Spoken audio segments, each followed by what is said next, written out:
Hey everybody, welcome back to the Ones Ready podcast. Trent here again. We're going to do a little pros and cons of Air Force Special Warfare. We're going to compare, the Special Warfare, at least my experience against like the regular Air Force and also our sister service components.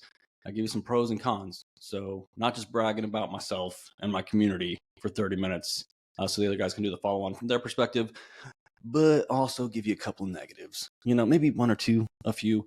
But before we get started, as always, just wanted to thank our sponsors and let you know where to find them and how to get your sweet, sweet discounts, and also let them know that we sent you. Help out the podcast. That's what you're going to do. First is Hoist, right? Drinkhoist.com. They make the best IV level hydration stuff. Here it is. These are the powders that you can get. You can also get in the bottles, little quick drink pouches, which are super easy to throw down.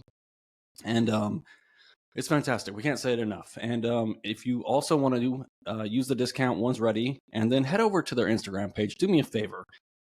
Go over to their Instagram page and just blow up their comments with and tag Ones Ready.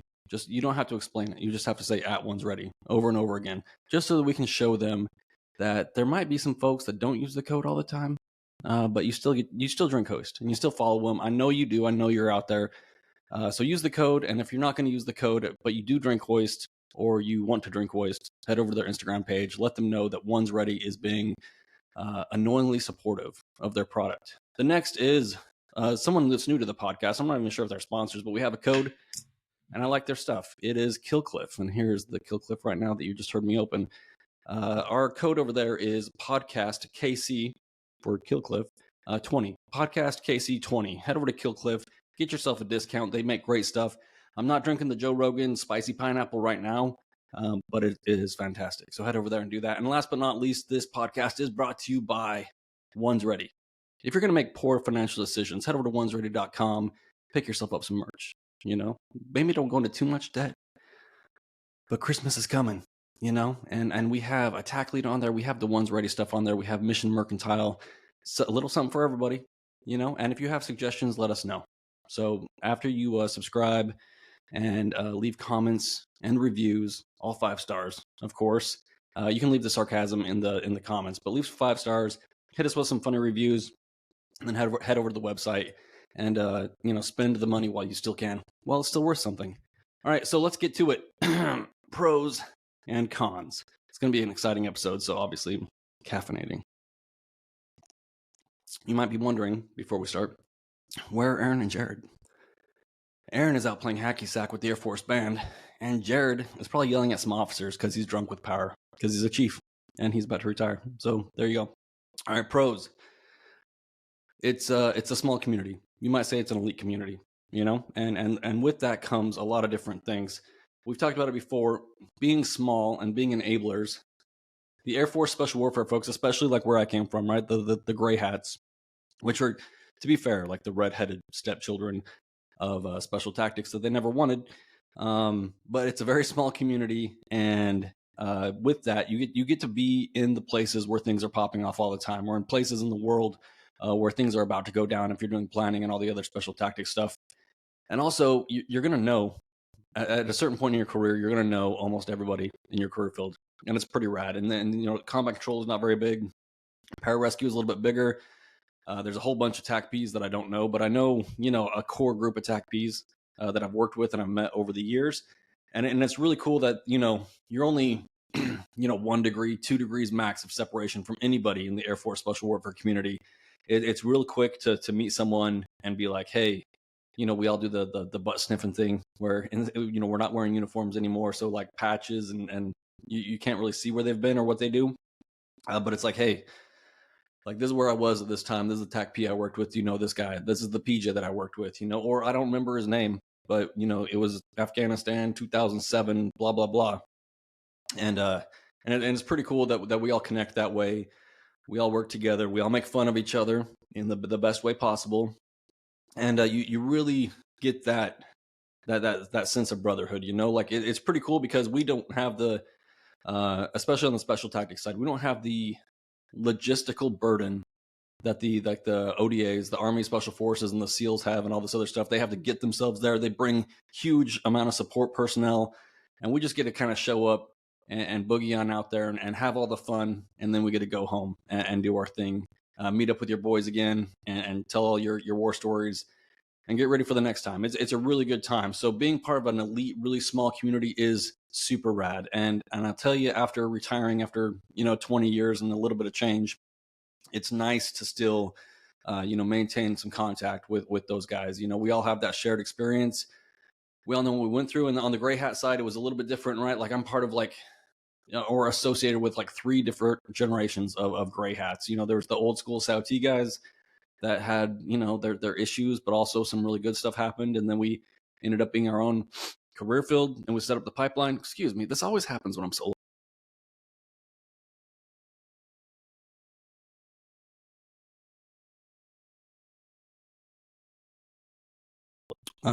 San Antonio. Every once in a while I just got to sneeze, and of course Aaron Love is messaging me right now, because it wouldn't be a Trent episode if Aaron was not trying to bother me. So hopefully we can edit those sneezies out, or just realize that when you get to San Antonio, even if you don't have allergies, every once in a while, it's just going to hit you. You know what I mean?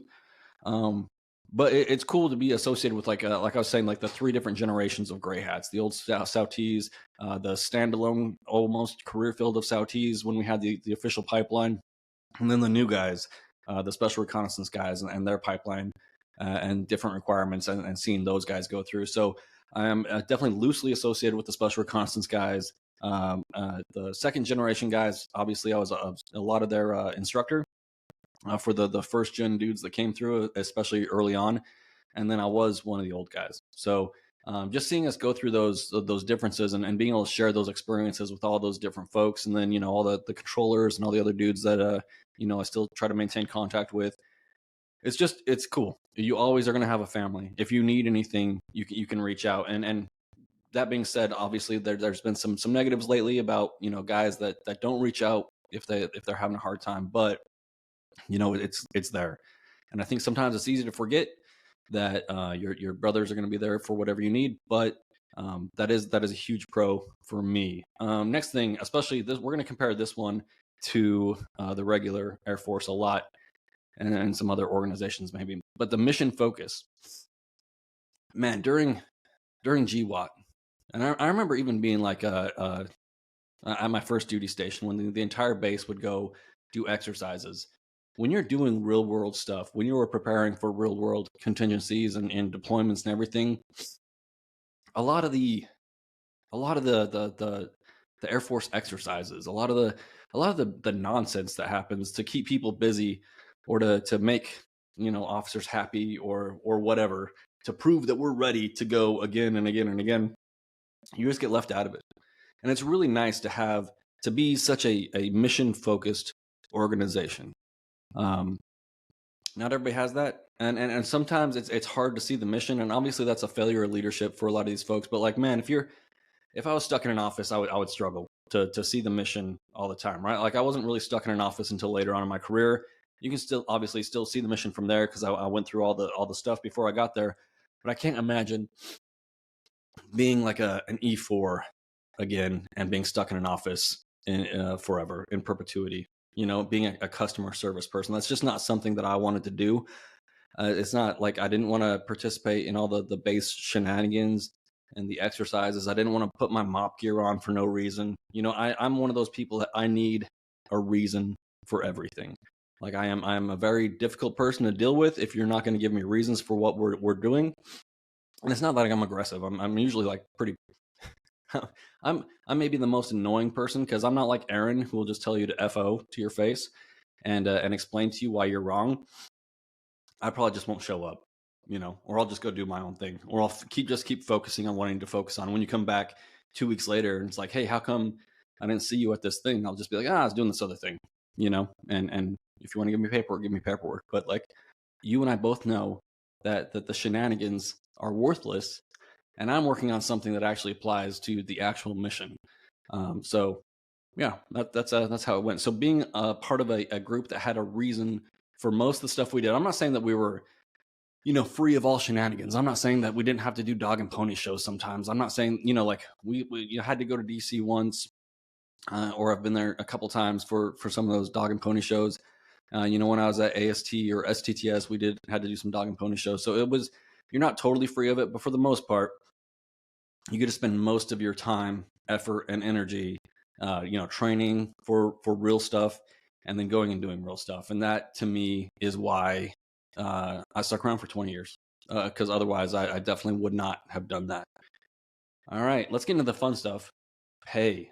All right, so it was funny. I remember deploying as an Air Force guy with an ODA.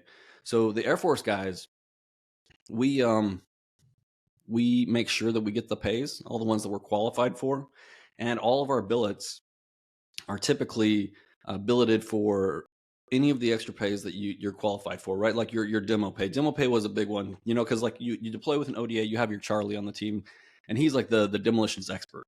But your combat controllers are supposed to be able to clear run with demo, and as the weather guy or the gray hat, I'm supposed to just be able to help out with whatever they're doing, and be like an all around, tactical non-liability is really what it is. But if you've been through the demo training, you get demo on the Air Force side, and it was funny talking to some of the Army dudes, especially the Charlies, whose job it is to do demo, that didn't get demo pay because they're part of they're part of USASOC, they're part of the special operations component of the Army, but they're still part of the Army. And there's a lot of them. And therefore, every single dollar that you can keep from going into the pockets of, every single Charlie that they have at all the ODAs, that's a lot of money. But because we're so small, giving guys demo pay was just not that big of a deal. And so you one of the rules was you never tell the Army guys about all your pays. You just don't, because they're going to lose their minds. And then they're going to want you to do all the demo for them because you're getting paid to take the risk and all that other stuff. But you're at least, with the special duty pays, no matter where you're at in special warfare, I think you're one or two ranks above where you're at pay wise at any given time, depending on what you're doing. Not to mention the TDYs. And, when I was coming up the deployments, that paid pretty well. So, if money is important to you, and I'm not saying that money shouldn't be important to you, it's nice to feel valued. It's nice to have a little bit of extra change in your pocket. It's nice to know that with all the training, with all the risks, with all the ops tempo, with all the things that are required of you, that the money is just a sign that, people can, you can get on the internet and see that everybody is supposed to be paid the same per rank, right? And you can see their base pay and their BEH and all that. But there is still a level of meritocracy in the military. If you're willing to do, silly things, if you're willing to go through pilot training, if you're willing to be on a plane all the time, be part of air crew, if you're willing to jump out of planes, if you're willing to play with demo, if you're willing to deploy a lot, you're going to get paid more. And that's just the fact of the matter, because not that many people want to do it or are willing to do it. And that's probably the same thing, but there might be a small differentiation in there. So if you care about the money, obviously you'd probably just become an officer. But I'm just saying it's nice to get a few extra bucks in your pocket. And the Air Force is probably a little bit better about that than your sister service folks. And kind of in that same vein, the next thing we're going to talk about is gear. On my last deployment, I was rolling out on a survey mission, right? We were going up into kind of like an unsecured area to do a survey on an airfield, and I was the only Air Force, or I was the only special tactics guy going with this team, and we had a SEAL team going with us, and I'm not a gear guy. I just want to say that up front. I'm not. The body armor my kit that I still have in my garage is probably the first one I was ever issued, but it got real comfortable. I like having the embedded soft armor and all that other stuff for frag. But anyway, I had whatever the new Ops Core helmet or whatever it was, the latest and greatest that they'd handed me at the unit before I rolled out there.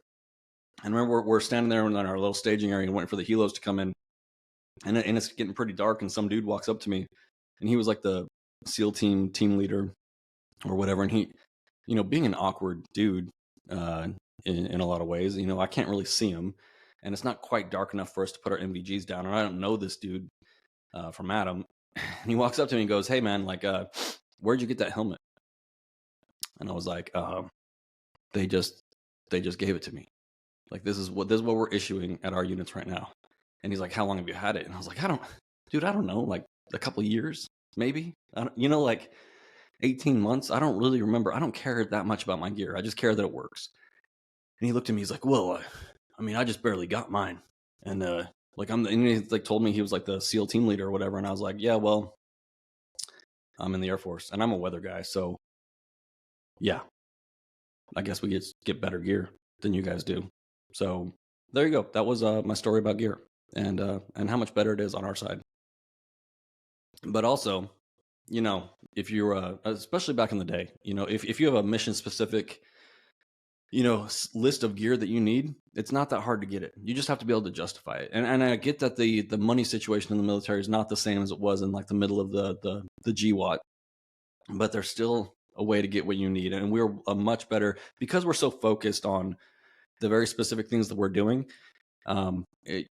All you really need is a reason, and you're going to be able to find the money. Like if you're going into civilian clothes, you can't be wearing, bags. You can't be taking your bags that just scream military. It's going to be pretty easy to figure out who you are regardless. But, like the boots that you're wearing and the bags that you're carrying, like if you're wearing a t-shirt and jeans, it doesn't matter if all your other stuff doesn't match. If you can't, gain 2 seconds of confusion before they figure out that you're military guys, which is, I think most of the goal most of the time is just to make them hesitate just a minute if something's going to go down.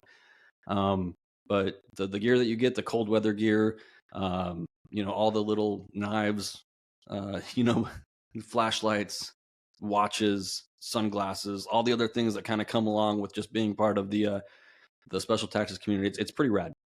And the Air Force is a lot better about people just keeping it, But the other helmet story I had was when I was with the 7th Group CRIF. One of the dudes that was super cool up there, he was about to retire, and the Army was like, well, where's your old Mitch helmet? We hadn't worn Mitch helmets in forever. They're the old Kevlar helmets or whatever, the maybe the first gen Kevlars. And they were going to charge him some ungodly amount of money for it. So I had an extra Mitch lying around that I'd been, toting around house to house since like 2006. And I don't need it. The Air Force isn't asking for it back, so I was able to give him the helmet and save him a whole bunch of time, or save him a whole bunch of money, because the Army is psychotic about these things, because the Army is huge. And if they don't get all this stuff back, in their eyes or in their mind, they're going to be losing out on a whole bunch of money. So it's pretty rad, and the Air Force being smaller than everybody else, like the way that SOCOM funds us, I think we end up with more money per person on team than all the other teams, because there's so few of us that fall directly under that SOCOM funding. And so our guys are typically pretty well geared out, anything that you need and probably a little bit extra. And everybody can, attest to this based on what you see in their cages and, the older guys in their garages and storage units and all this other stuff. You're going to get some gear, and it's pretty rad. It gets kind of annoying at a certain point, or maybe that's just me. I think I was one of the few guys that would walk into supply and say, like, I don't need more stuff. I probably need a new pair of boots. But I kind of like wearing my stuff in and using it over and over and over again. And I'm a creature of habit. So, but it is, compared to being in the regular Air Force, it's a lot better. Although they've gotten a lot better over the years as well. But compared to being the sister service folks, it's like way better. All right, even your SOCOM component, sister service folks, it's being in the Air Force is pretty rad when it comes to this stuff. Moving on, pros, the training. It's we don't have a lot of documentaries about, our selection course. That's changed a whole bunch of times. I think there's some stuff out there about NDOC, and there's some old videos about some of the training, but the training is awesome. And I'm not just talking about the pipeline training. Like the pipeline training is a pretty well known. But one of the things is, unlike a lot of the other sister service folks that bounce back and forth about free fall and all this other stuff, and I don't want to talk about dive, right? Hopefully dive is coming back for the combat controllers and the SR dudes. It should be, because that decision was made in haste and in ignorance, and they don't know what they're doing. But one of the reasons that we are able to get all of our guys these initial qualifications is because we are so small, and also because we are enablers. And it's like, well, you guys you're not assigned to a dive mission, but it's like, but we are assigned to enable all these other teams. And I don't get to choose if I'm rolling with a SEAL team, a MARSOC team, an ODA, or any of these other things. And I need dudes in theater. If they have a requirement for some Air Force dudes, and their method of infill is water, or their method of infill is going to be free fall or any of these other things, we got to have the guys that are qualified on those methods, and they have to be pretty competent in those methods. And so we don't have time to do it later on. We don't have the number of bodies to catch up later on. We're not, and I keep bringing it up, we're not the Army, we're not the SEALs. Like, if there's so many Navy SEALs, there's so many Green Berets in comparison to us, that we can't just turn around and throw a pile of dudes at a training qualification and take them off team for all that time and then bring them back without sacrificing a whole bunch on the operational side. We need everybody that we get, and we need more. So it's the way it's set up makes sense. Like my buddy and I, we whiteboarded this back in the day when we were doing the pipeline stuff, and everybody was trying to come up with the new righteous solution to the pipeline when all changes were on the table, right? When we were kind of rehashing the entire AATC pipeline stuff, when we brought on the prep course and INDOC was going away. And the conclusion that we came to after looking at everything is, like, it would be nice if all of our 3-level courses were in the same location. That's more like being able to do all the similar training together and to the same level and learn from each other. And also logistics wise, not to have as many support personnel, so, scattered all over the United States. And our instructors would be able to overlap, and it'd be really good for our community, I think. But that's more like a people and resources issue. But when it comes to knocking out dive up front and then knocking out airborne, free fall, and your SEER courses, it's the only way to do it that makes sense based on our community.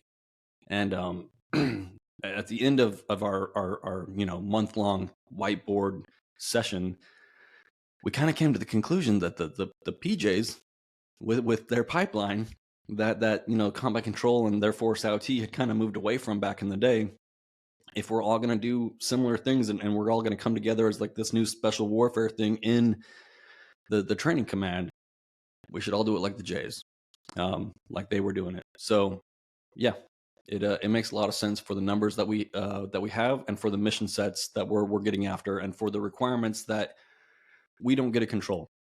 We're enablers a lot. Like, I'm not saying that we only do enabler missions, but like that's one of the big things that we do. And so all these guys, it makes more sense for us to do it on the front end than to try to pull, a pretty large percentage of your whole career field, especially like the guys on team, because not everybody in the career field is on team. So when you look at all the numbers, and I know I'm nerding out about this a little bit, when you look at all the numbers, like there's only a percentage of dudes that are, E4s to E7s that are actually on the teams. And if you want to pull a percentage of them away to catch them up on some training, that's going to be required for your next deployment or the upcoming fight or whatever, you're killing us. And we don't have the time to do it. And so if anybody's listening, that's important. All those quals need to happen right up front. If you can't say that you don't value them at all, if you can't say that we're never going to need them again, then they need to happen up front. And you can say all you want that, well, we haven't done that in so long. We haven't had a combat dive mission in so long. But if you're going to the Pacific and we're going to be doing a whole bunch of stuff and you don't know what's going to happen, unless you can 100% say that we're never going to do that, then it's a good investment to put it in up front. And so that's what I'm doing. Okay, and then the upgrade training. Okay, so after you get through the pipeline, that was my rant, kind of side note on AATC, because I have opinions and I'm biased, but I'm right. Upgrade training. So when you get to your unit, the upgrade training is kind of like you're going to go through upgrade training and you're going to find a mentor at the same time. Your team sergeant and your supervisor and your team leader, they're all going to get together. They're going to look through your paperwork. They're going to decide what you need. They're probably going to plan some training events leading up to the next deployment or big exercise that gets you everything that you need. And that's a good time it's like the transition from someone kind of holding your hand through all the training and being, cadre, cone mentality, into you being a standalone, teammate that is kind of in control of your own training. You need to know what requirements are left for your next upgrade, and then you need to be voicing that to your supervisor and to your team sergeant if they're not catching on. All right, so this is when you kind of get to take control of your own career, step one a little bit, and all that stuff is good. It's there's a weird thing I think psychologically where if something is a requirement, you automatically don't want to do it as much because there's timelines associated with it, and your boss's boss's boss is probably up someone's butt in staff meeting, and they're going to be on the slides of we're still not, these number of people are still not green on their upgrade training. But forget all that. Upgrade training is awesome. So it's just additional training that you get to experience as you move through the ranks. As you're an E4 or an E5, brand new on team. These are things that you just need to do and try to enjoy it along the way. And it's already laid out for you what you need. So it's a good time. And then you're gonna have like your pre-deployment mission specific training. This is going to be like your plan that your team comes up with, that your team sergeant, your team leader, and your squadron come up with that you all need to do before your next deployment. And there's obviously going to be some shooting schools, and that's super awesome. There's going to be a lot of different things that you're going to do depending on where you're going.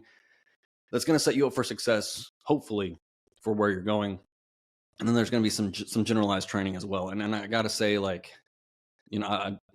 it's weird to look back and to see all the shooting schools that you get to go to and all the other skill sets that you get to pick up along the way, that were requirements for your deployment. But like, we get to go to these places and learn from the very best in the world on a lot of these different things. You get to go on jump trips where you just jump and jump and jump and jump, and it's hard to explain how much better you get at that. Like, imagine going to a shooting school, right? Like, day one, I'm usually pretty hot garbage, especially on pistol, because if I don't practice pistol a lot, I'm just not that good.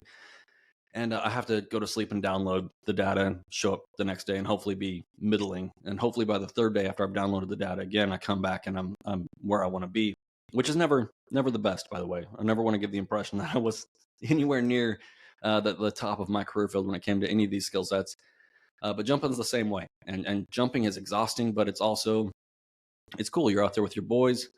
You're getting a ton of jumps in, and you get better and better and better. And there's obviously a point, just like anything else, where you need to, knock it off because, folks get tired or conditions are changing or any of that other stuff, and you don't want to force it. But all this training is super rad, and some of the very specific things that you're going to get into to where you're going. Some of it is academically very difficult. Some of it is physically very difficult. And it's fun to look back on some of that stuff and just to realize that a lot of the training that we did, it just sucked, but it was awesome, and then it's stuff that you just do with your boys. And you at a certain point, you kind of just stop questioning it. It's not that we don't complain and make jokes and all this other stuff, but it's a good time. And then there's like the one of the I think the real, and this is going to go into like the last thing towards the end, is there's like personal things that you want to get done. And this is like, once you've knocked out all your upgrade training, you get a couple deployments under your belt, and you kind of know what you're doing. When you're like E5 transitioning to E6 time frame, that's when you get to start going to your team sergeant and being like, hey man, like I'm really interested in jumping. I want to go to the next canopy control course. I want to be a better jumper. I want to be one of these subject matter enthusiasts at the squadron when it comes to that. Like, I've knocked out my jump master courses. Like, I want to take the next step. And you get to, if you have time, there's a lot of folks that get to do some really cool things that are really advanced in the area that they care about, the area that draws them in. Like, I liked a lot of the nerdy stuff, and then working with the combat controllers, I wanted to learn about as much about their job as possible. I've told this story before, but I just walked in the op soup office of the 2-3, and I'm like, hey, I want to go to the survey school up at Pope. And he goes, cool. Yeah, you probably should, and so I went up there. They sent me TDY up there, and I knocked out that course. And then it's like, hey, we need the soils course, that course out in Panama City, out at Tyndall. And that course was stupid. I did not enjoy it. But it's just one of those things. If you want to be better, if you want to be, I was trying to be like the Swiss Army knife of special tactics as much as I could. Like, I had a pretty good bead on what I needed to do as a gray hat. I had a fair bit of experience. I'd been an instructor before, so I was fairly confident in my ability to, get guys to do what I wanted them to do. I'm not saying I didn't make mistakes, or I'm not saying that they even liked me, but I was confident in that ability. But what I was missing is I wasn't arrogant enough to think that I knew that much about being an actual combat controller. So I wanted to go through a few of those courses so that I understood holistically how it all could come together. How my skill sets, their skill sets, and everything could come together under that like special tactics team umbrella and really make a difference, before the Syria invasion and all the stuff we were doing out there.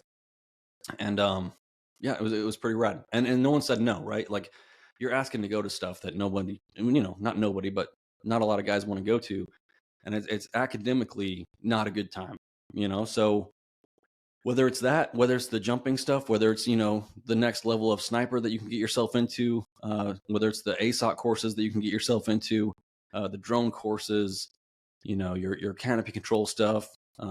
There's all kinds of stuff that you can get yourself into, but those are the things that you're going to get that flexibility once you've proven yourself on team, and then you find the right time and the place and the reason to get after that stuff. So I think that's one of those things. I'm not sure how it works in the sister service teams very much, but I don't think they have that kind of flexibility that we have. I don't think that they are as open to guys just being like, yeah, I want to go. They're very team focused, and it's not that we're not team focused, but as teams and enablers, we're a little more individual focused. And if someone's willing to go out there and get those skill sets, in my experience, it's pretty easy to do, if you can justify it. And the last thing is talking about that flexibility. Like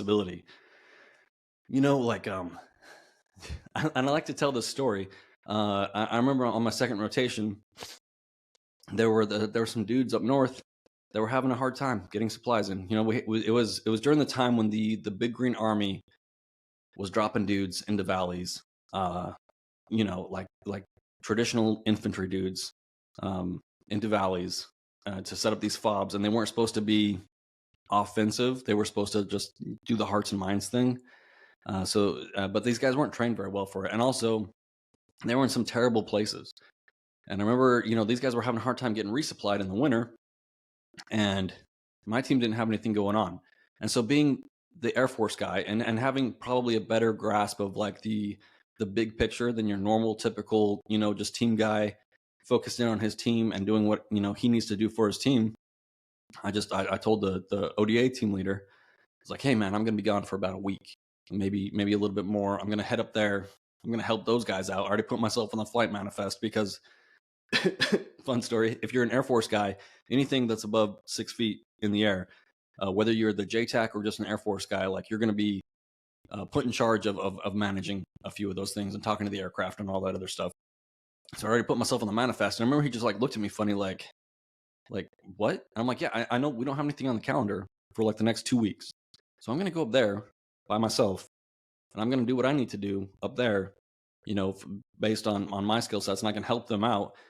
And that way they can get resupplied and all this other stuff. And helos aren't going up there and just getting trapped or running into passes where they can't get through because it's all cloud cover and weather nerd stuff and all that other crap. But then I'm going to come back and I'll be on the next mission with you guys. And the idea that a dude that's not like some tier 1 operator or whatever can just go out there and do what he needs to do as long as he's back in time to support the team that he's assigned to is I think a little unique to us. And you get guys that talk to TAC Ps that get pulled from wherever they're at, whatever their mission they're doing, because someone needs a JTAC, and that ranges from the Big Green Army all the way up to the people that we don't talk about that'll just pull these guys for a mission, get your gear, let's go, and they got to go do it. J's.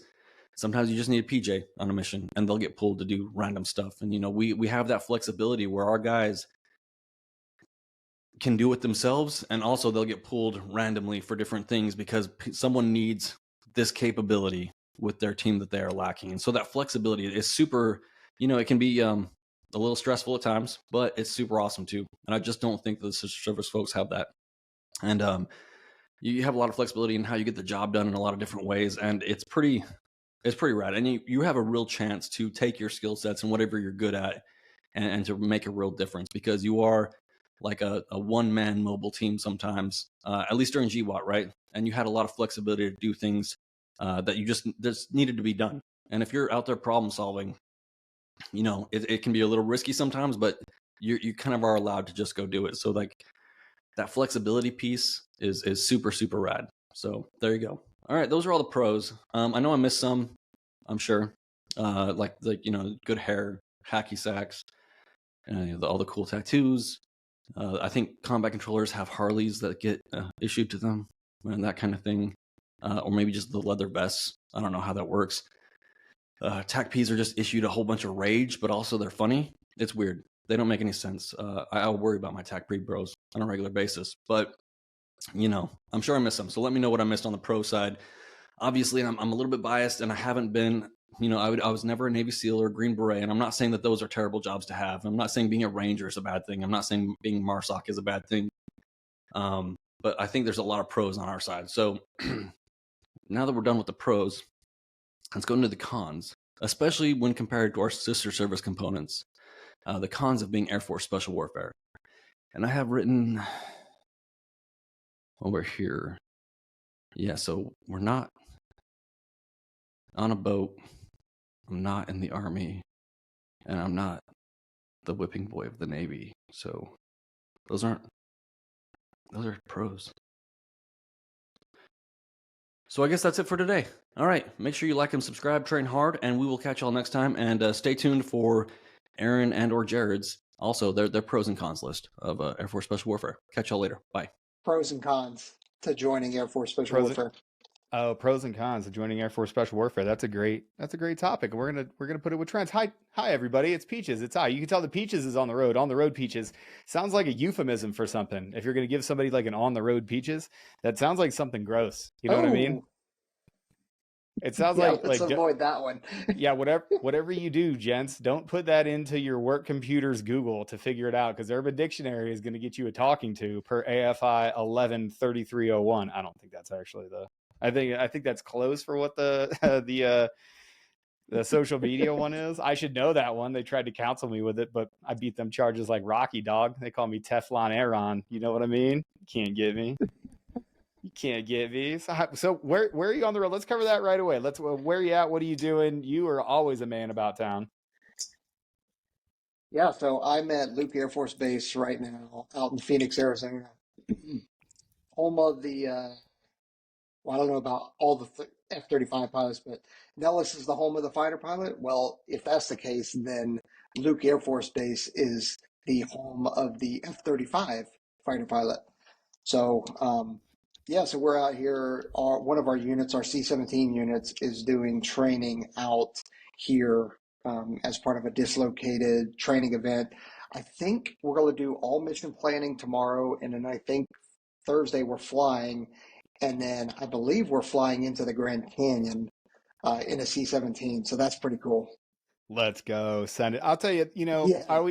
I always thought it was kind of like silly. They would do it a lot here in Vegas, right? Like the very first time that people were talking about, I was getting ready to go. I was in England. I was over here from the 321st. I did my element leader upgrade over here. We were over here and the pilots were like, hey, on the way back, the flight path takes us right up Las Vegas Boulevard.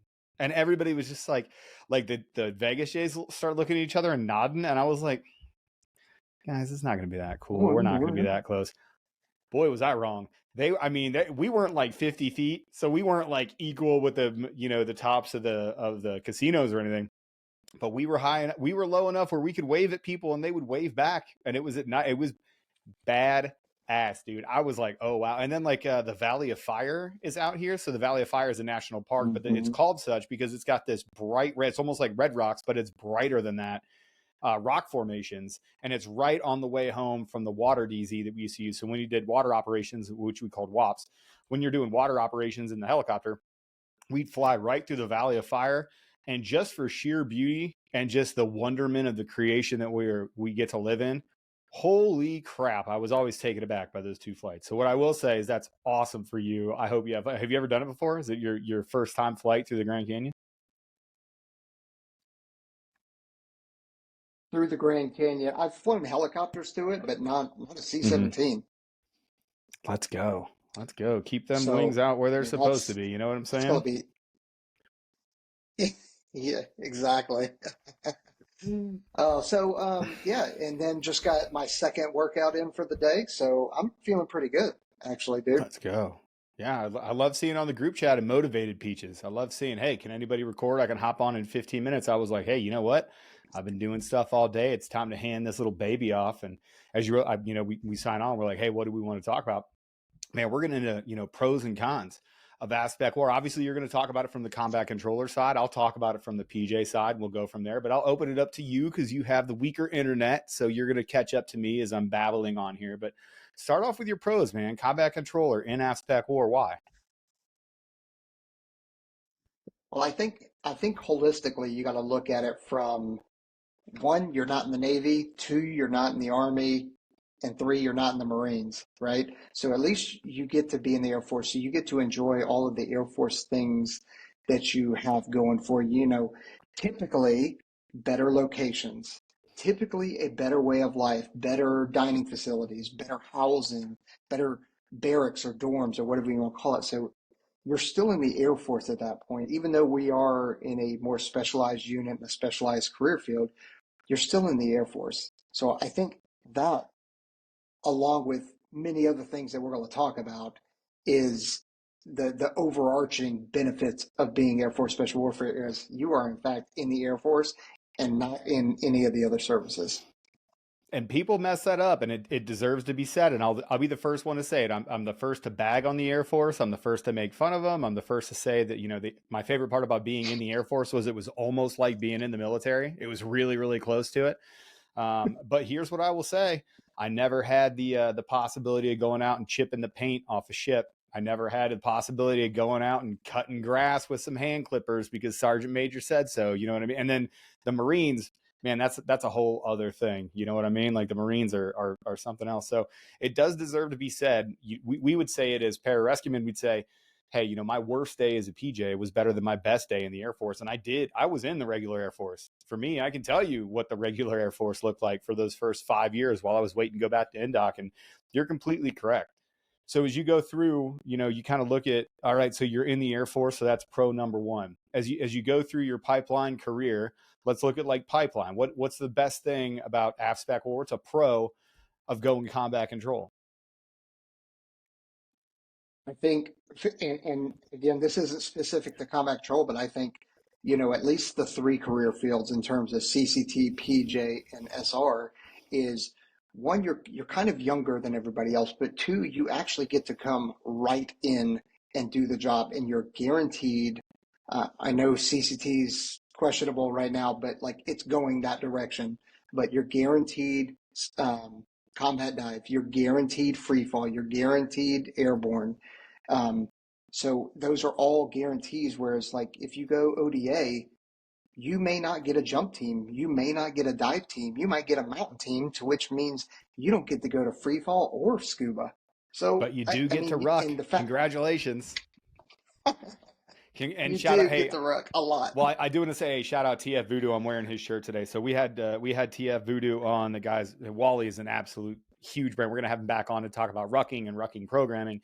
So we're not denigrating mountain teams. Like, listen, the mountain teams are great, but man, those advanced skills, that is a huge pro. Those advanced skills right off the rip. And from the PJ side of the house, I mean, you know, you look at Peaches as a 17-year-old guy on a microphone, maybe 18 by the time he got down to Keesler, and he started really controlling aircraft on a microphone.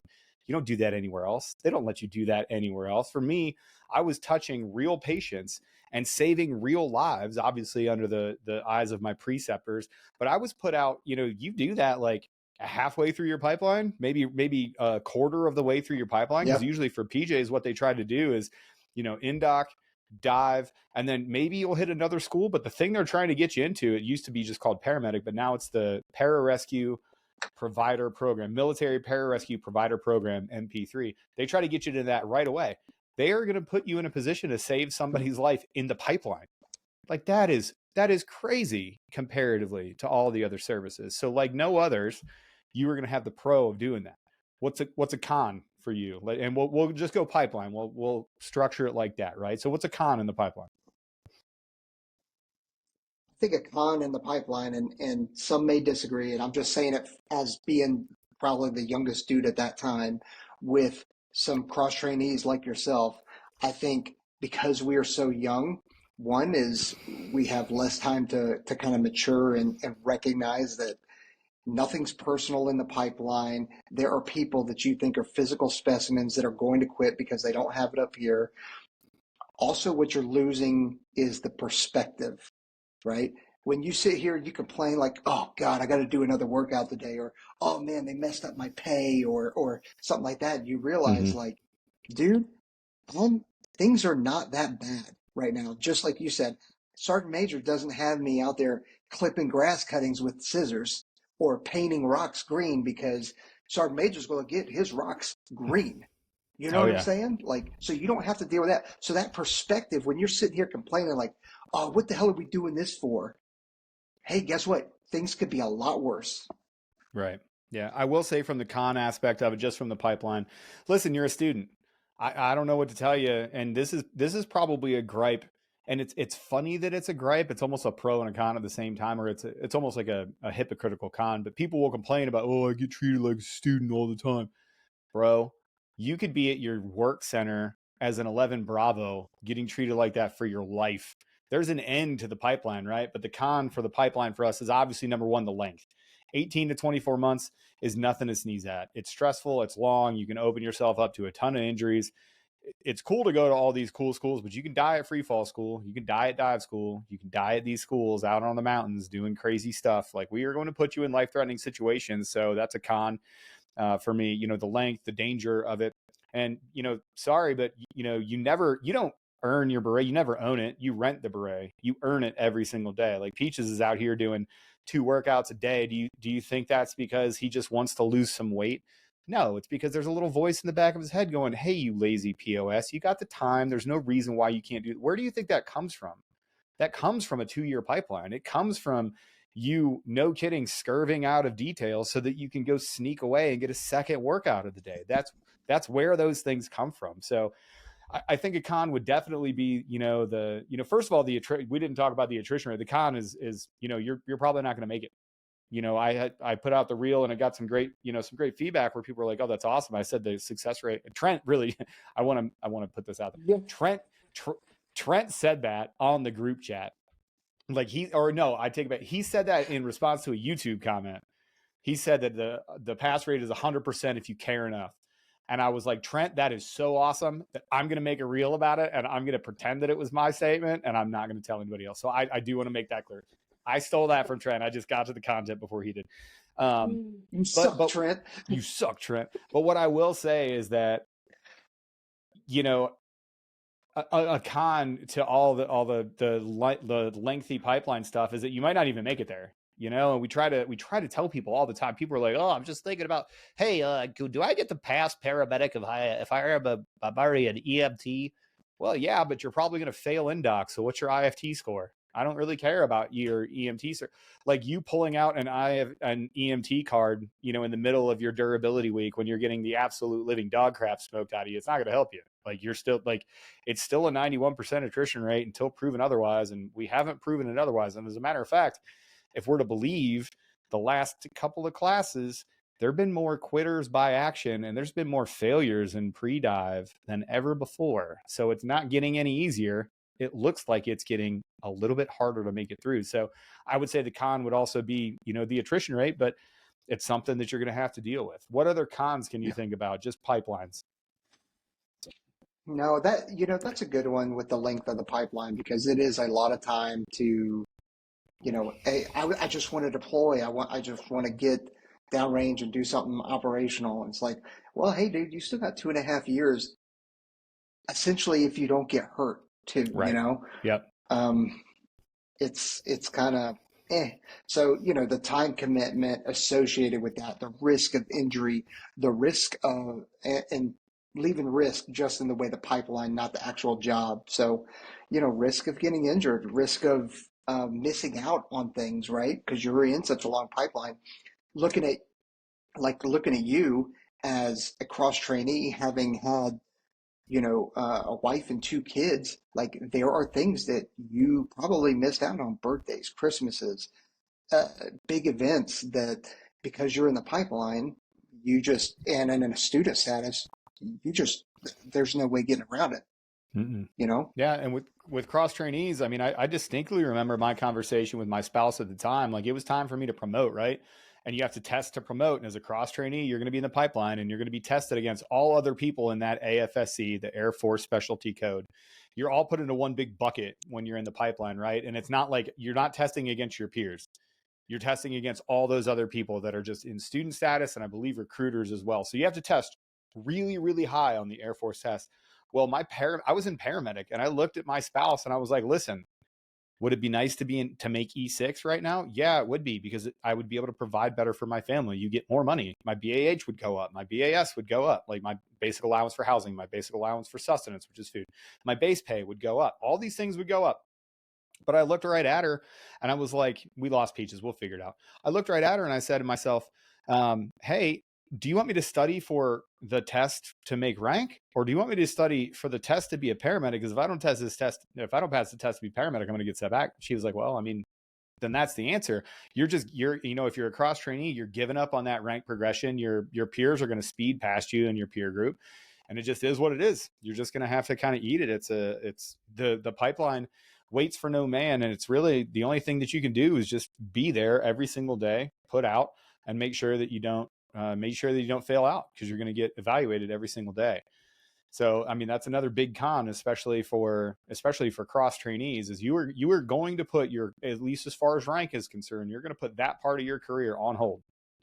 Yeah. Very few. I can't even remember a good example of somebody making rank while they were in the pipeline. Like, just anecdotally, like from my pipeline, I don't really remember anybody testing and being like, oh yeah, we would have senior airmen at Kirtland occasionally that would make it, but it was because they tested a couple times before. So they tested like once or twice. And then, they're in as a senior airman, when the rates, when the promotion rates started going down, sort of like that 2015 to 2018 timeframe, when the staff ranks started coming down. We had a couple that would make it then, but I mean, even then that was few and far between. I mean, that was one or two, a cycle tops, super tops. Yeah, it's definitely a consideration. And I think, in the situation that you're talking about, the investment in paramedic, the investment in the pipeline very much outweighs the promotion, because you're going to make it up in special duty pays. You're going to make it up. Believe me, you don't really want to be a tech sergeant coming in as a cross trainee to a team, because got to tell you, not recommend. You're going to be so far behind. So far, yeah. Even as a staff sergeant, I mean, I felt way far behind. I was supposed to be an element leader, a section chief, and meanwhile, I've got senior airmen, to their credit, good job, Shane. Senior airmen sitting me down and telling me, "Hey, you're an idiot. You don't know what you're talking about. You need to shut the fuck up. Take the trash out. Like, that's what you're here to do." And it's tough, man. Like, and by the way, that's another con is you never make it. Like, even looking at Peaches right now, Peaches steps in a room where Peaches gets big timed. Me as an E8, I'm the senior PJ at the 2-2 STS as my last assignment. There were times where people were like, yeah, that's tight, senior, but we're just not going to listen to you. We don't care. Because you were constantly at the bottom of every totem. Nobody, unless your name is SEAC 4, Chief Master Sergeant Ramon Colon Lopez, you are and even then he had a boss. He had to look at the chairman of the Joint Chiefs of Staff, that traitorous fat fuck Millie, and give him advice. So there's always somebody. There's always somebody that's going to be, he's out. I don't give a shit. He needs to do some cardio. Don't laugh at that. I think it's funny because I agree. I agree with you. Yeah, good. Fuck him. But yeah, so I mean, you're always going to.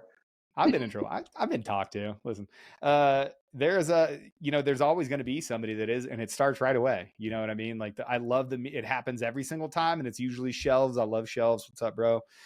When he's on Instagram, my favorite one is congratulations, class 24003. Now get back to work, you cherry fucks, because that's it. It's like you have your graduation night to be happy about your life, and then you're the lowest totem pole again. When you finally make that rank and you're an NCO or you're a senior NCO, you finally make E7, which is a really hard rank to make.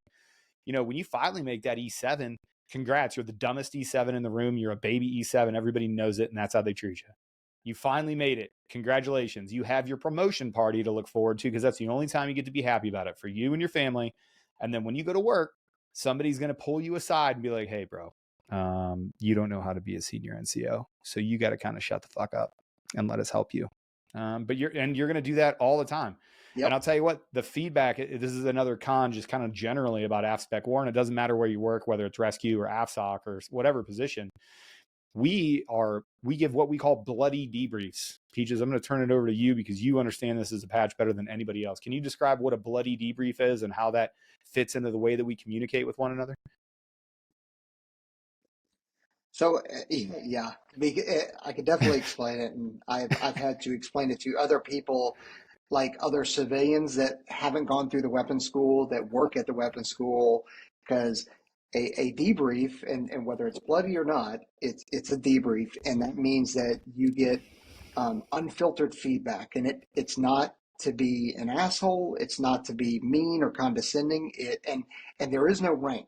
There's zero rank in it. So, and there's no officer enlisted.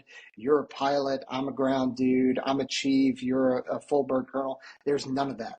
If you messed up or you could have done something better and I know it, I'm going to tell you. I'm going to tell you what you messed up. Part of that is also meaning that if I mess something up, I also own it and I go, hey, like, full up, I messed this up. I could have done this better. And then we talk about it. Now, the whole debrief could be a 3-series podcast as it is with a bunch of patches. Nobody wants that. I promise you. But No. It's the whole point is, the whole point is to find truth data, to find out what went right, what went wrong, and then let's learn from it. Like what were the contributing factors to what went wrong? What was the root cause for that problem? And then now what is the instructional fix? And like I said, there's no rank, there's no disrespect, like everybody's respectful, but if you can't take that harsh criticism where somebody going, you messed that up, you know you did, and if you didn't, I'm telling you, you messed it up, and now here's how we can learn. So if you're not used to that, then it can put you into a bad space where you're like, man, I'm terrible at this job. I have no business doing this job. I should probably get out. And I've definitely had to have that conversation with some non-patches and some civilians, because they're like, yeah, so-and-so talked to us like this. And I was like, they didn't disrespect you. They didn't talk down to you. They just gave you open and honest feedback. That's it. And I promise you, they've already forgotten about it because they've moved on. Right. Yeah. And you have to get used to that. It just becomes the way that we communicate with each other all the time. Like my group, I have the fantasy football group chat is blowing up. It's 9 PJs and 1 crow. Right. So you can imagine first of all, if anybody ever is seriously going to interrogate my phone, I got to delete this thing right away. I hope the thing with silent goes through. I hope, silent comes on as a partner so that I can protect this from signal intelligence hacks, because wow, I'm going to jail. But, you can even see it in there. Like when somebody screws something, it can be little, but somebody is going to just absolutely destroy. If you did that, and again, it'd be hilarious to see that, to be a fly on the wall when a civilian watches the way that we talk to each other. Because from the outside looking in, you can be like, wow, these people hate each other. Like if that guy doesn't want, yeah, no wonder I'm doing 22 push-ups a day. Did you hear how that guy just got flamed in front of all of his friends? Like no wonder they did everything short of telling him to kill himself. Jesus Christ. But that bleeds over because it's just the most efficient way to communicate. I can sit you down and be like, oh, hey, how are you doing? How's your day? How are things at home? Okay, cool. Is there anything else going on? Okay, that's cool. So I bet you're wondering why I brought you into this office here. Or I could go, hey, you really screwed this up. Don't screw it up again. Go take the trash out. And when you're done, come talk to me. And that's how I'm going to do it. And that's not how the real world works. Like, and you're going to have to, adjust to that really quickly. Cause I'll tell you what, it feels like an attack. That ego is going to perk up in the back of your head and you're going to feel attacked. You're going to feel belittled. You're going to feel condescended to. And that's not it at all. That's not it at all. But that is definitely a con. Is, everybody loves to say, oh, well, it's a very flat organization. We can talk to each other very flatly. Well, that's the devil is in those details. Is that, yeah, it is a very flat organization, but that means the chief doesn't feel bad about walking into a team room and absolutely decimating an E3 after a training event in front of everybody.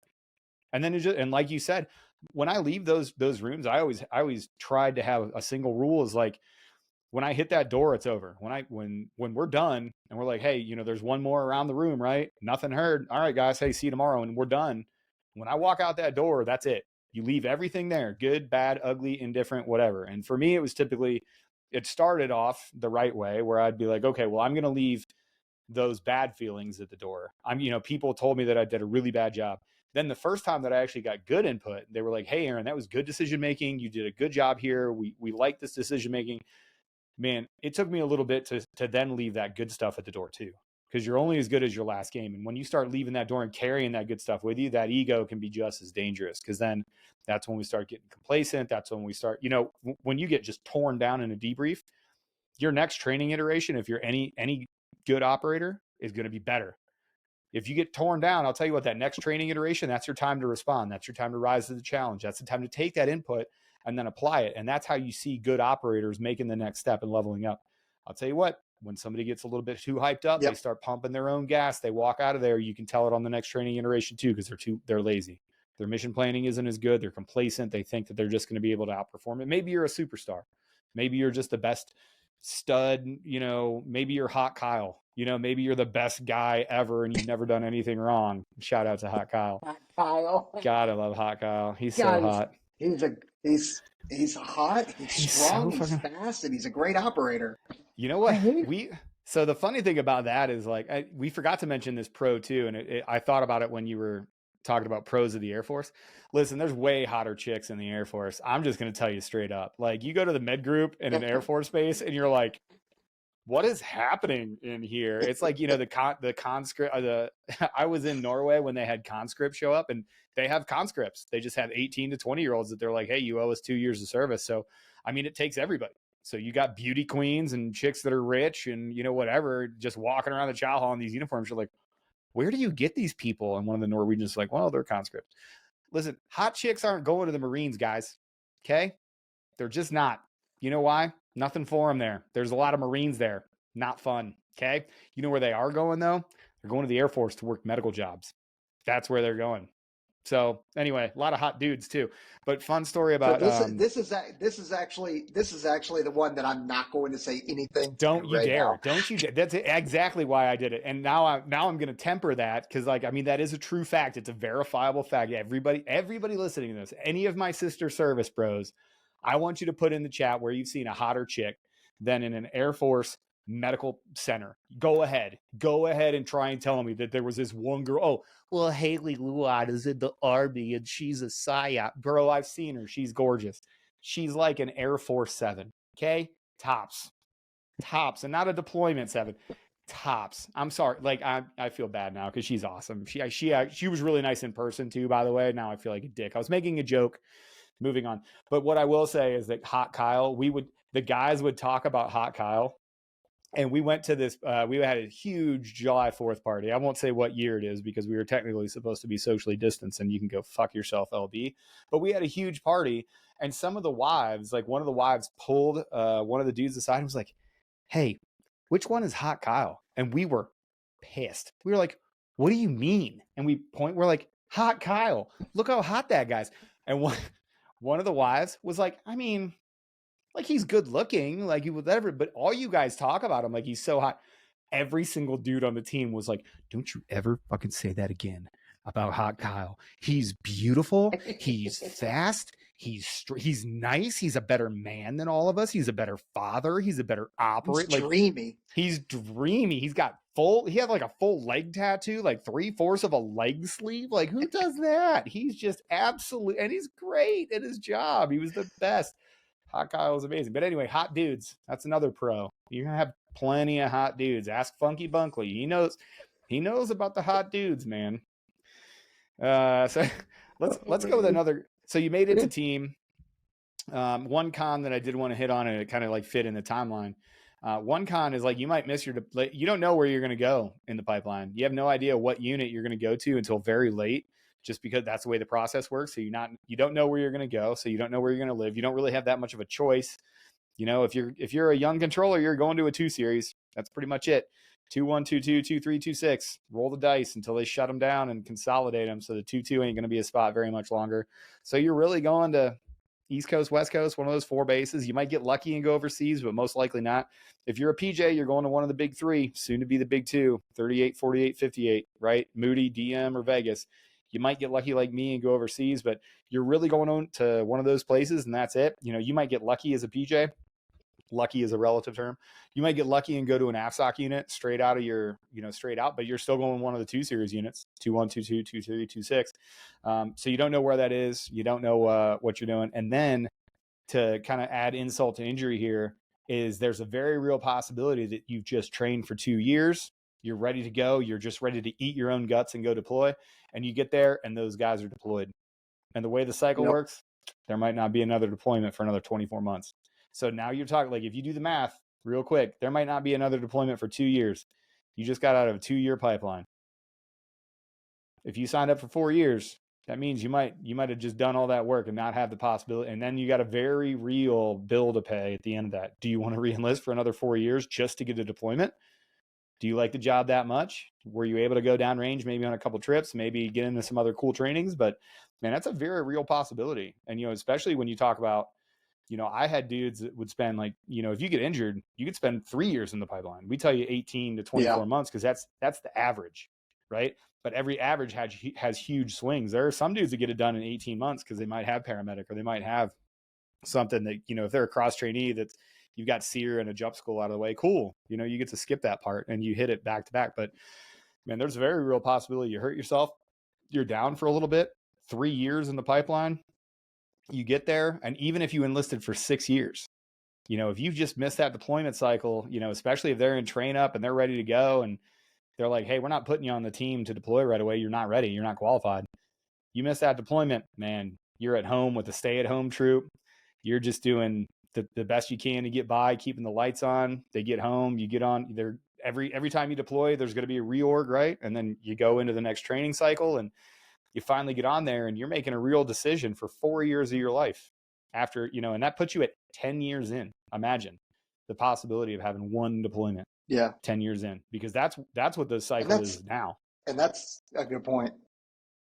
Yeah, that's a good point. And that is based off of what the cycle is now, and that's based off of current, operational requirements. Mm-hmm. But as we know very well, things kind of kick off around the world, and then you end up getting involved in it somehow, or you end up doing humanitarian stuff, or if you really want to, you can always go assess and go to a different unit up at the tier North 1 Carolina units. Air National Guard. Yeah. Yep. What's up? Yeah. You know what I mean? And you can go there. Which is always a plus too. So, that's a pro is, at any time, if you're a good dude, and you have a good name, and this is for special warfare mission support folks as well, to open it up to the entire thing. Like, you can go up there and assess. They run 2 assessments a year. Those things you can email our friend Trey. He'll tell you when the next one is. He'll tell you how to train for it. He'll tell you what they're looking for. We've done podcasts on it, so those things are out there, and that's an opportunity that you're going to have like no other. And by the way, you'll be close enough to those circles where you could go to the Army's tier 1 unit as well. The Navy and the Marines obviously don't have one. The Navy doesn't accept sister service, but Army does. You have the ability to do that. Like they have briefings all the time. You know what I mean? The 321st, yep. All those folks, like the units have people come through all the time to brief, and that's a pro of it. Another con for AFSPECWAR, man, these career fields take a toll on your body.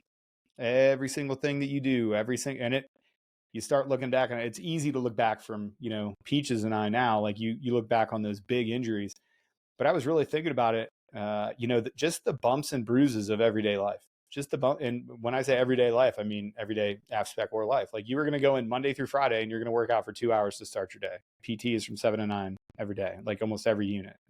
Unless there's too many people in the gym and then you have a different PT time.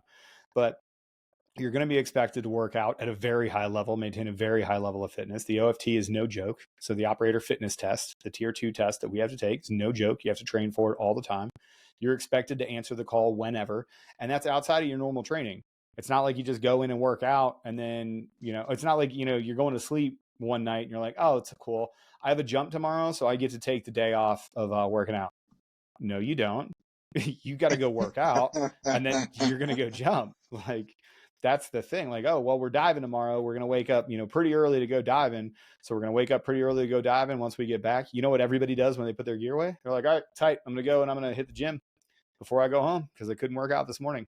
That's every day, homie. That's every day for 20 years. Yep. Like if you think it's a grind now in your little development program, wait until you get into the real world.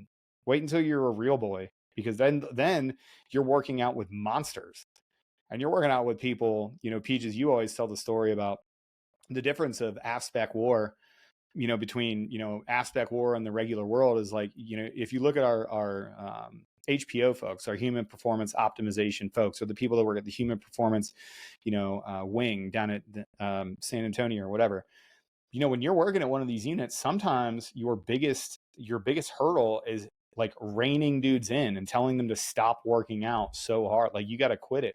And you always tell the story about dudes that have been shot, and PTs have to be like, PTs have to be like, hey bro, you want to calm down? You got shot. Like, Goot was giving me crap on the group chat the other day about my guard game in jiu-jitsu. That guy was shot through the chest 3 times. That guy, like, amongst other things, you know what I mean? But that's the environment that you're stepping into. So if you think that there's going to be some sort of like calming down to all of the things, all the physical things you're expected to do, no, man, it's gonna be more and more and more, and there's no sympathy, unfortunately, for people that can't do the job. Because the quickest way to lose credibility in this career field: get fat, fat, fall out of a fitness event, look like crap in a uniform, fall out of a fitness event. Because guess what? You were done. It doesn't matter how good of a leader you are. It doesn't matter how many good missions you've got behind you. They'll be like, yeah, no, he was a hitter at one time. Let himself go, though. You seen him recently? Man, those blues are... He used to be. He used to be. Yikes. Yeah. Is it? And so I would actually flip it a little bit, right? Is sure, you can say it's a con, and because of the expectations and the risk of falling out because you get fat, because you fall out of an event, right? Or, you know, something happens operationally and you don't do right. So sure, that is a risk, that is a con. On the flip side of that, though, you get to go work out 2 hours a day. You get to work out in these amazing facilities with these amazing trainers and physical therapists. You get to go work out next to monsters that are motivating the absolute shit out of you to get better every single day. You get to do those things. So it's another way of looking at it. Yeah. And of course you're going to bring the positive spin to it. I love it. That's why you and I got on here together. Trent, I'll tell you, one of the negatives, though, as I'm thinking about it, so I don't forget it because I haven't written it down, is making rank. In the Air Force, it is difficult to make rank, and you know, historically, you know, ODA dudes get E7 by 7, or they call it 7 by 7. 7 by 7. Yeah, you get 6 out of the pipeline pretty much right away, right? Yeah. So, you know, 7 years in, you're an E7. That will never happen in the Air Force, ever. Right? No. It takes a long time, or it can take a long time to make, you know, rank in the Air Force. Now, when you leave the pipeline, you got a good chance of being a senior airman or a staff, even, depending on how long you've been in and that kind of stuff. But like, the Air Force is tough to promote in.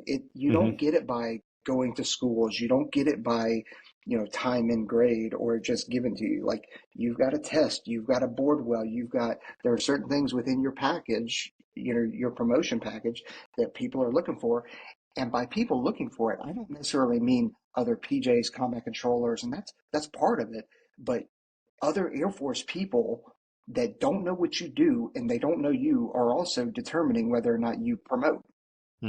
Yep. And it's tough. I would always try to explain that to young guys. I'd be like, hey, listen, man, you know, this EPR, this awards packet, this medal packet, well, not medals, but awards packet, this promotion packet that we got going for you, I'm telling you, it looks great. It looks great to me being a PJ. The finance guy smokes your balls off comparatively. He's going to get promoted. He's going to get the strat over you. Like, when we talk about stratting people, and they're like, oh, well, I guess like deploying downrange and like killing 700 people, I guess that's like not enough. And I'm like, no, quite frankly, it's not, because you haven't done anything else. This guy got his degree. He runs a $2 million GPC program. I know it's stupid, but he volunteers for stuff. He's won like 4 awards. He leads well outside of his rank and his ability, and he's a good dude. You went and did your primary duty of dropping bombs a lot. You didn't do anything else. So you tell me, who's the better airman?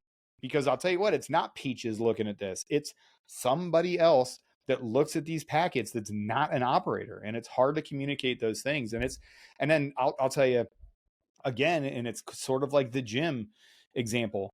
you're not competing against schlubs. You're competing against other combat controllers. You're competing against guys that have maxed their medal points out as senior airmen. We had guys that would come home, his name's Rob. He is a good friend and he's an awesome guy. Rob came back from one deployment with 240 missions. That's like 12 air medals. You know what I mean? Like, get out. And by the way, I think he got like a Bronze Star with Valor on the same deployment, right? Like one of those missions they finally like put him in for. They were like, well, this is like the 10th time that you got shot at and shot back and saved your patient. We're going to give you a Bronze Star for this one. But that's who you're competing with. That's an E5. That was an E5 in at the 58th. And I was like, oh yeah, 240 missions in Helmand when it was just a nightmare. Like that's who you're competing with for promotion. So even internally, like it's super hard to get promoted. If you're getting into this for the money, go somewhere else, work in the private sector. The money's not worth it. If you're getting into it for rank, go somewhere else. This is not the place for you. And I'll tell you what, you don't want the rank that you make. And that's the other con is, I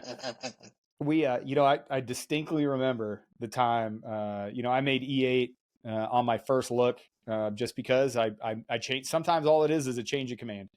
I worked in AETC. I'd won some awards. I was the op soup of the unit. I came over to my next assignment as a troop chief, and Rosie looked at me, and Rosie's like, "Hey, I got bad news for you, dude.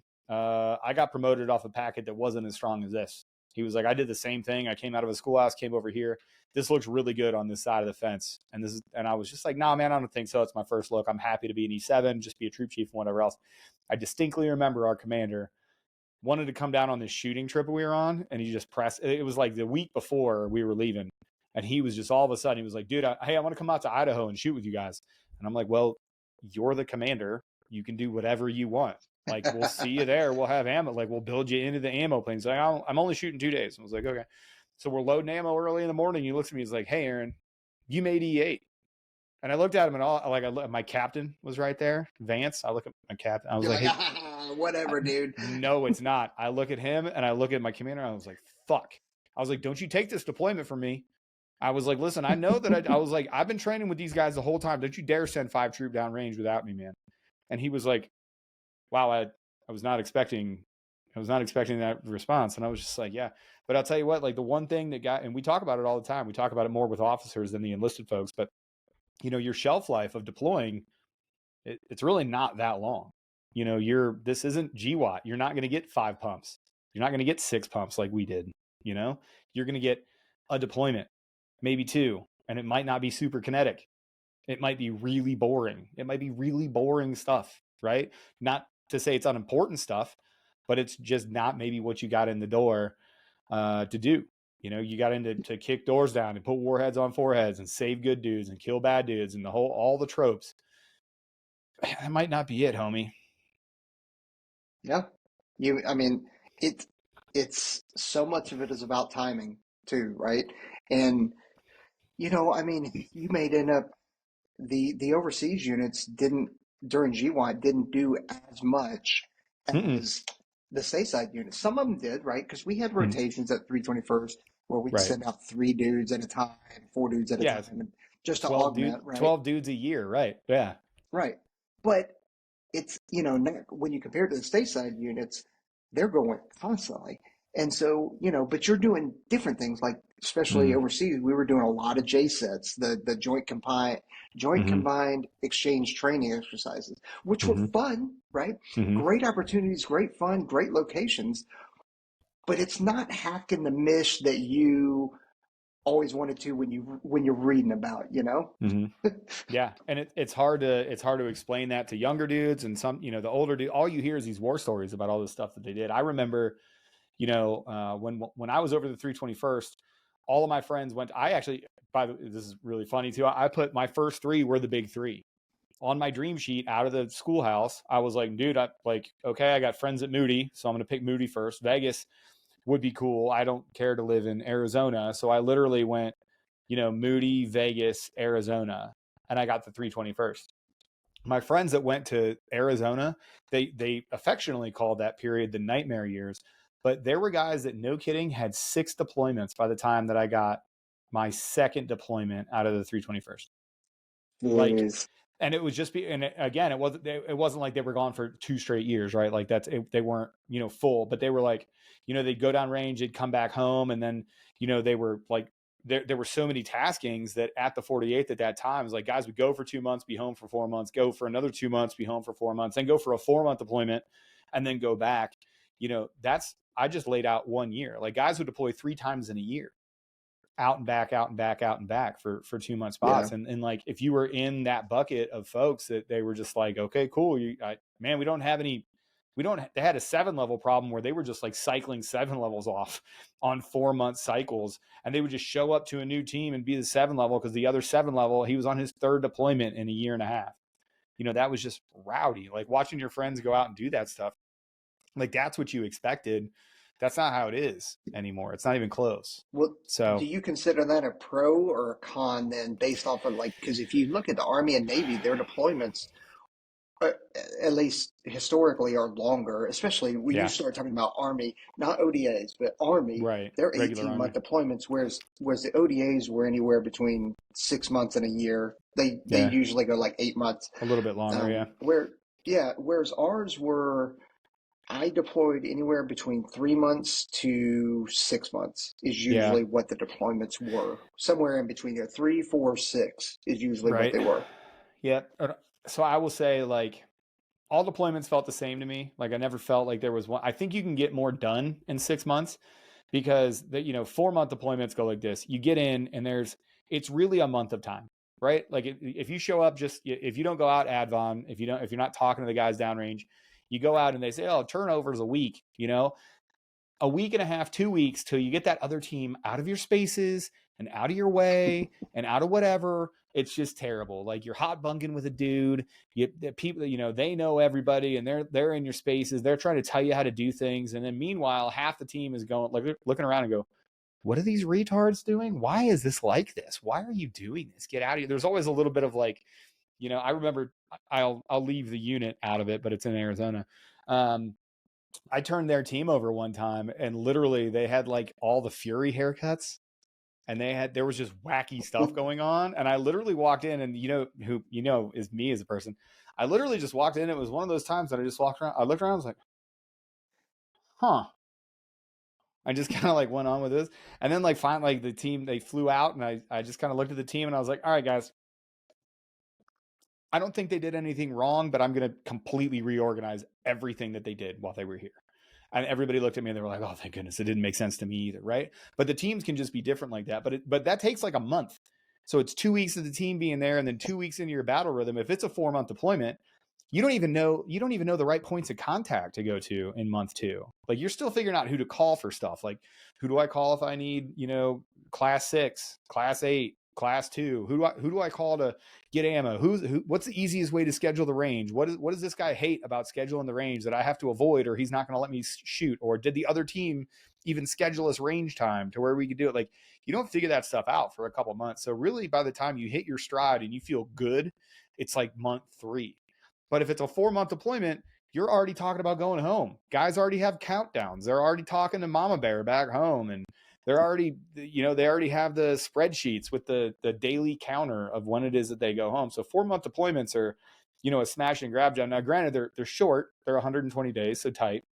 But I'll tell you what, I never felt like I could get anything done. The 6 to 7 month deployments, 7 months for me was great. If I showed up 2 weeks prior for Advon and then did a full 6 months, and then did a 2 week after, like left seat, right seat. Like I'd always try to send the team home, and then me and the team leader or the crow, depending on which side of the fence you're on, he and I would stay after, and we would left seat, right seat, and we would make those intros and take them to the play in training areas, and then do that interface of all that stuff. I always felt the best there because I felt like I got the most done. I just felt like, in a 4-month, I didn't have enough time to get those things done than I wanted. So, but I mean, a pro of a 4-month would be, man, you're gone. It's a quarter. You're out and you're back home, and you don't, depending on when you go, you miss a couple holidays, but you don't miss all of them. You miss maybe a season, but you don't miss everything. You don't miss a full school year. Like if you miss the first day of school, that's fine. You're home in, 2 months after. It's not terrible. But as like a dude, like if we're talking how much can you get done on the ground, I think that 6 months that really turns into a 7-month deployment. That's the sweet spot for me. For sure. Yep. Yeah. No, I agree. Definitely get more done during a 6 month. I do like the 4 month deployment, but just based off of like getting home, because I knew that like 6 months later, I'm coming right back over. Right back. So Right. Yeah. Don't even take my bed down, guys. I'll be back here shortly. That happened. That was us in Vegas. Yeah, exactly. 4 years in a row. How oh, I was gonna say, it is funny how your story about showing up and changing things around with the team, how different it is from deployment to deployment, and you can fall in on the exact same location, and there's only been 2 teams that have been there before you, and you come back and so much has changed. The SOPs have changed, not tactical SOPs, but who you talk to, the process to schedule a range, all that stuff has changed. And you're like, dude, I've only been gone for 6 months, maybe 9 months. Like, my signature block is still on these forms you guys are using. Like, it hasn't been gone for that long, bud. Like, you're still using the exact same thing. I can't believe that it's that different, but I mean, that's the way it is. Like, stuff can change, wildly from location to location. I mean, it can change from, deployment to deployment. Like that rotation that I was talking about turning over from that one team, those dudes were super disgruntled because the medevac mission was ending. And they're like, yeah, we never get to fly anymore. We never get to do anything. And I was like, yeah, bro, but you could do all this other stuff now. Like, then when the medevac mission ends, and those dudes were not about it. They were like, nah, man, we want to be doing, the medevac mission, and we want to be flying first up, and we want to do all this stuff. And all of my dudes, like our entire deployment cycle was focused on not doing that mission and doing the enabler mission and doing some other stuff and working with these other teams and doing all this other ground operational stuff. And we were chomping at the bit, man. We were like, fucking, here's the LMR. I don't want to be on alert. We're going to go to the nice chow hall, because we don't have to be within 8 minutes of the helicopter, which you always had to be. That was our standard. You could take off within 8 minutes. Like, man, there was a bunch of pros to that. Those dudes were just not about it though. They were like, oh, this sucks. We feel like we're not working enough. And Mert is getting these calls that we think we should get and all this other stuff. So, I mean, but I mean, that literally changed when I think it was like the mod 4, the Frago mod 4 came out at the time, that they took the medevac mission away. And we were like, oh yeah, that's tight. But that literally happened at the very end. Like when me and my crew went there for Advon, within that 2 weeks, that dropped. And by the time the guys showed up, we're like, congratulations, boys, it actually got published. We're not doing it anymore. But that, if you ask how those guys felt at the end of that deployment, they would have a completely different viewpoint than us. They'd be like, oh, that sucked. We didn't get to do anything. We just sat alert and it was terrible. We didn't get, Gym Tan Laundry gets super old and I miss Christmas over this and all this other stuff. And it is what it is. But that's the way the cookie crumbles, homie. Yeah. What are the pros and cons we got? Nice. That was a lot. Yeah. I think a pro, and I don't know if you can hear me or not, but I think a pro is the pay and the bonuses, because a lot of the pay and a lot of the bonuses that the Air Force offer to you and provide for you is not the same over in the SEALs or the Green Berets. Like, it's, and I won't sugarcoat it. If you're wondering how much you have the potential to get paid every month, it's almost $1,000 extra a month. Like on top of your base pay, on top of your housing pay, like your special duty pay in the Air Force is significant, and you miss it when it goes away. Oh yeah, and don't forget about them TDYs either, homie. Like if you go TDY and you are a disciplined individual, you will make money going TDY. Like you get a per diem, you get a certain amount of money for food. There are guys that game it. There definitely did. My friend Ryan, old Rybo. He was notorious for just, man, he would hit the grocery store the very first day. He'd have his water bottle. He'd have a big stack of bread. He'd have a jar of peanut butter and a jar of jelly. And he's like, listen, man, my wife knows exactly how much per diem is. I'm not going out to these restaurants. You guys are eating at restaurants 2 times a day. I'm eating this in my room at night. I got peanut butter and jelly for lunch, peanut butter and jelly for dinner. And I'm coming home because I want to make this money. Dude, you can do that. You can go make a good amount of money on TDY. And when you start talking about, going to some of these European countries, or when you start talking these extended trips, man, you know, they'll pay you if you're gone for more than 29 days or 30 calendar days, man, they'll pay you extra money for being separated from your family. That, like, the benefits are there. Like, those are all pros. Now, a con, I mean, you're away from your family, and you know, if you're not going to the restaurant with the boys and having fun, like, of course, like, you may pay a social penalty with that. But yeah, the pay is good. Like, I won't lie to you. The pay is, it's not nearly what it should be for the things that you're asked to do and the toll that it takes on your body, but it's way better comparatively. It's better than everybody else that don't get it. But again, it's because they're monetizing your life. They're saying, hey, this is what it's worth. And we're only talking about monthly payments. We're not just talking monthly, about the bonuses, the re-enlistment bonuses. Like, the re-enlistment bonuses are enormous, and if you time them right and the opportunity presents itself, you could potentially get that bonus for tax-free, which when you start talking about, you know, $90,000 bonuses, getting that tax-free, that's a car, you know, right, that you're saving in taxes. Yeah. Oh yeah. That's 100%. That's a great way to look at it, because taxation is not only theft, but coercion at the threat of a gun and incarceration. But yeah, you time it right, and like those installments hit every year, tax free. Get that tax free money. That is what it is. So that's another one. What else we got, man? What else we got for pros and cons? Man, I think for the most part, I think we've got really good locations. We obviously have one that is a little bit less desirable, but it's not bad. Cannon. There are definitely worse locations for sure. What, like hell? Like Guadalajara? Like, what's worse than Cannon? Like, it smells like poop 75 days out of the year. Every year it smells like straight doo-doo, baby. Like, they put a new building in the middle of a manure field. What are you talking about? There's better. Where is worse than Cannon? Minot? Yeah, but we don't go to Minot. Let's keep it focused here. What AFSPECWAR base? I'll take AFSOC or rescue base. Moody is in Valdosta, Georgia. You can drive 2 hours and be to beach. You know where you drive 2 hours and you can be from Cannon Air Force Base? Lubbock, Texas. Lubbock. Oh my God. Cannon sucks. Okay, so maybe not CCT-PJ related, but how about AFSPECWAR? So you got TACPs that, you know, they can go to places like, you know, Fort Bliss, Fort Polk, Hawaii. Yeah, I know. They got good places too. But they do go to Fort Leonard Wood, Fort Lost in the Woods. They do. I mean, Fort they do go to Fort Irwin out in Barstow, California.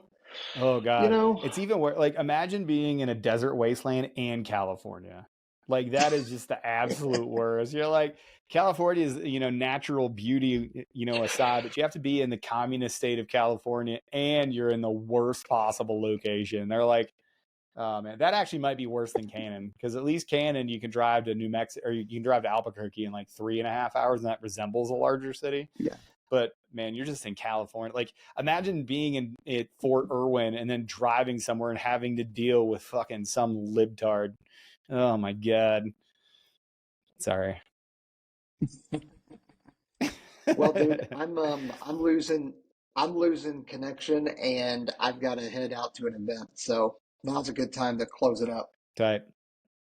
All right, we'll close it up. Everybody, that's pros and cons. I'm going to end on this one. Man, the pro of this is the mission. Okay, it's the mission and the men at the same time. The biggest pro that you have, and there is no downside of this, is the men that you will meet to your left and to your right, the men and women that will kill themselves daily for this job, that will put the job and the mission before everything else all the time, and people that will, no kidding, murder and kill for you, but they'll also die for you. And that is a crazy thing to say, but that's who you know. When you see these funny colored hats in the Air Force, it doesn't matter who you are. It doesn't matter if I like you. It doesn't matter if we agree on stuff. I've made a solemn promise that if you need my help as a pararescueman, I am going to murder everybody between me and you to get to you and bring you home. And if you're wearing that scarlet beret, you are going to lay waste to entire grid squares to make sure that Americans are protected and that everybody comes home. And that's freaking righteous. And that's a place that we're going to end. So thanks for listening. We'll see you next time. Check out onesready.com. Go get yourself an Aaron Loves Hate Club shirt. Spread that hate, or get yourself a Dresden flag. Magic Mike, baby. We make grid squares disappear. See you next time.